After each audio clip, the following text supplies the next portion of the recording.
بچه من برای موندن کنار من به دنیا نیومده، برای این به دنیا آمده که به کارشو بکنه، شکوفا بشه. به بچه هامون بی خودی یاد ندیم که تو عصای دست منی. خونه ای که بچه ها رو نگه میداره خونه خوبی نیست. خونه باید بچه ها هل بده بیرون، حالا بره شهر دیگه درس بخونه، بره ازدواج بکنه. خونه بد یکی از مشخصاتش اینه که بچه ها رو تو خونه نگه میداره. خانواده خوب بچه رو هدایت میکنه بیرون.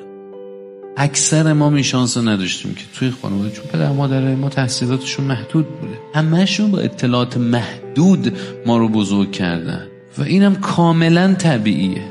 احساس انزجار و تنفر از پدر مادر به خاطر کمبود اطلاعاتش مثل احساس معلمی که شاگردش رو به خاطر کمبود اطلاعات جریمه فیزیکی میکنه. پدر مادر من نمیدونستم، آسیبم زدم. شما هم به بچه هاتون دارین آسیب میزنید، منم که روانشناسم بعدم به بچم آسیب میزنم.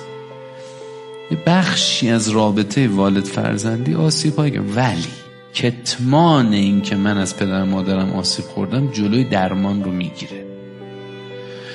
من اگر که قبول نکنم که آسیب خورده هستم، برم دکتر بگم چیمو درست کنم.